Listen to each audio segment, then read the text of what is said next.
Несоодветната инфраструктура и немањето систем за вештачки снег како досегашни проблеми на скијачкиот центар Попова шапка се дел од мастер планот на италијанската компанија, која треба да биде стратешки партнер на владата во модернизација на центарот.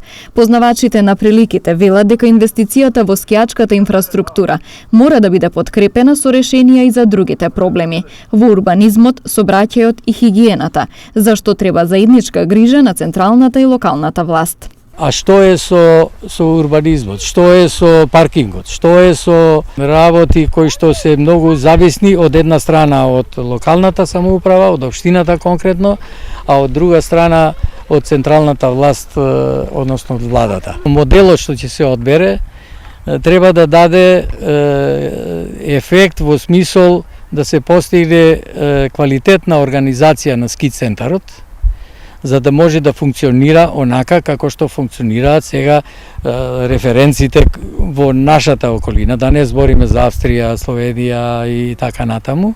Пред стартот на новата скијачка сезона од Елем Турс јавно предпријатие кое управува со ски центарот велат дека се подготвени и дека енергетската криза не треба да го спречи работењето на Попова шапка. Мислам дека ски центарот треба да работи, пошто сепак е една од најголемите атракции и туристички места во нашава држава и веќе сме спремни ние да го спроведеме тоа.